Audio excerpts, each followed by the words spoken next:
अगला क्वेश्चन पढ़ लो। A line perpendicular to line segment joining 10 and 23। एक लाइन है जो परपेंडिकुलर है किस लाइन सेगमेंट के, जो 10 और 23 को मिला रही है। तो लाइन सेगमेंट बोला है, आगे बढ़ाने का फायदा नहीं। लाइन सेगमेंट समझते हो ना, लाइन आगे तक भी जा सकती है, लाइन सेगमेंट वहीं तक है। तो एक लाइन जो परपेंडिकुलर है लाइन सेगमेंट के, जो 10 और 23 को ज्वाइन करे, इसके परपेंडिकुलर है लाइन, और ये लाइन उस लाइन सेगमेंट को 1:n के रेशियो में डिवाइड कर रही है। ये जो लाइन है ये 1:n के रेशियो में इस लाइन को डिवाइड भी कर रही है। तो उस लाइन की इक्वेशन निकालो। तो हमारी रिक्वायर्ड लाइन कौन सी है? RS। वैसे भी ये कैसे हो सकती है, ये पता, ये सब कैसे देनी जरूरत ही नहीं, फिर 2 पॉइंट तो वैसे पता है। तो ये हमारी रिक्वायर्ड लाइन जिसकी इक्वेशन हमें फाइंड आउट करनी है। तो ध्यान देख रहे हैं, थोड़ा सा अलग क्वेश्चन है क्योंकि इस बार ना तो इसका स्लोप पता है, ना ही कोई पॉइंट पता है, और ना ही इसका कोई पॉइंट निकल पाएगा। हाँ, यहाँ से सेक्शन मिड पॉइंट है नहीं है, सेक्शन फॉर्मूले से रेशियो दिए, सेक्शन फॉर्मूले से पॉइंट निकलेगा, पर वो वैल्यूज में नहीं आ पाएगा क्योंकि रेशियो वैल्यूज में नहीं है, एन की फॉर्म में।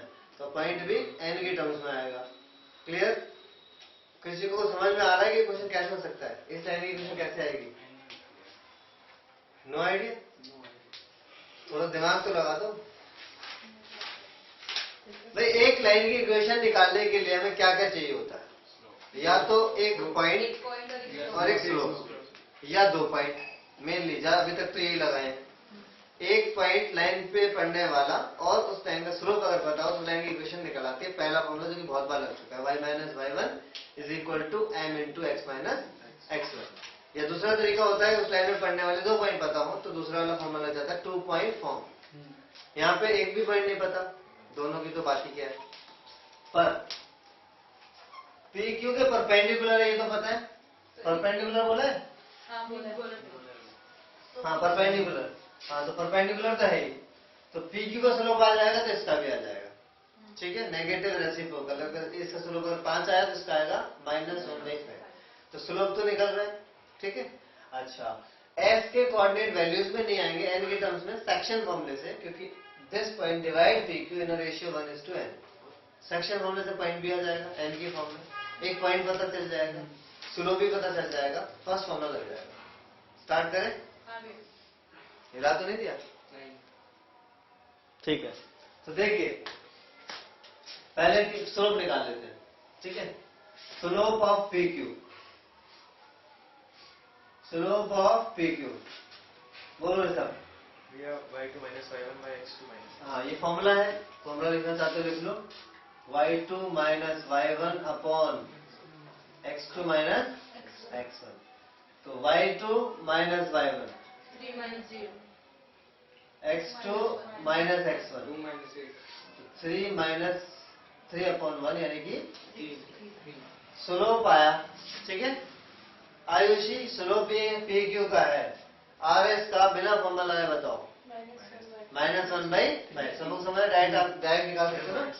Therefore slope of R S हो जाएगा -1/3, क्योंकि R S is perpendicular to P Q. Any problem? अब हम ये बताएंगे कि since S divide P Q in ratio 1:1n, तो सेक्शन फॉर्मूले से RS होगा PS क्योंकि लिखा है RS। Okay, now P sorry S, बीच में गुनगुन क्यों कर रहे हो प्रदीप? दोनों में मतलब चपेट लगा दूं तो और जब मैं डांटता हूं तो उसकी तरफ पेन कर देते हो, तीसरे की तरफ पेन कर देते हो। आवाज नहीं आनी चाहिए आपको। Now S divide PQ in 1:n। Therefore, हाँ, okay, using section formula, section formula Simran, फिर विशाल सेक्शन फॉर्मूला बताएगा। बहुत हंसी आ रही है, अब तो पिटेगा, डंडा का है। सेक्शन फॉर्मूला बता जल्दी, नहीं बता, मैंने कहा था ना चपेट लगाऊंगा, निकाल डंडा निकाल।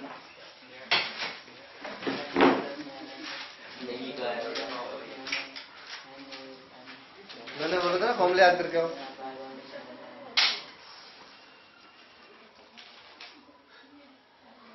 क्यों नहीं याद करते फॉर्मूले? भैया नहीं पता नहीं। अरे पूछ रहा हूँ, सबसे पूछ रहा हूँ, नहीं ये पूछ रिकॉर्डिंग बंद करके पूछता हूँ। रिकॉर्डिंग में ये सब आ रहा है। सेक्शन फॉर्मूला होता है mx2 प्लस nx1।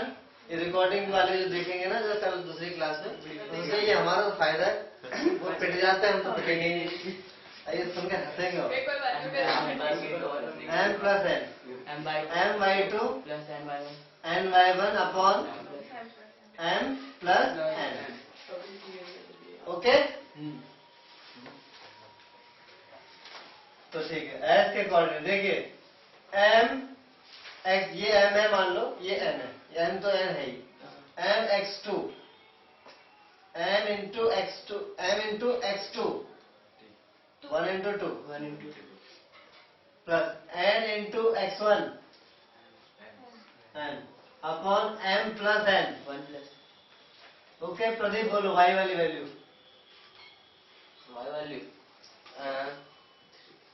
हाँ 3 1 into 3 m into y2 n into y1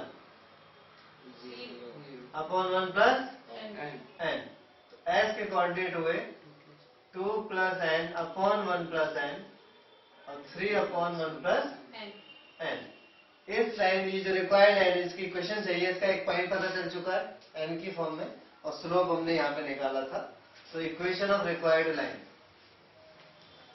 equation of, समझ लो पहले रिक्वायर्ड लाइन, इसको सॉल्व करना पड़ेगा थोड़ा।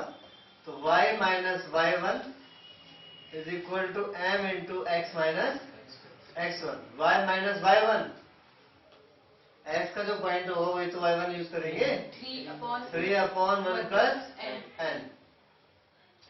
m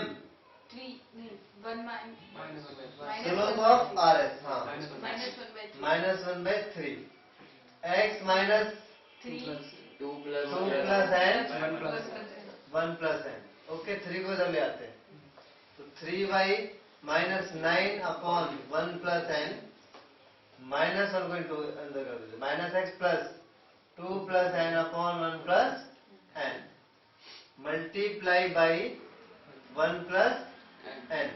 तो 3 into 1 plus n x y minus 9, तो यहाँ पे जब इंटू हो तो कट जाएगा, minus x into 1 plus n plus 2 plus n। इसको इधर ले आएंगे x वाली टर्म को, तो x into 1 plus n plus 3 into 1 plus n into y is equal to इधर जाएगा, तो 11 प्लस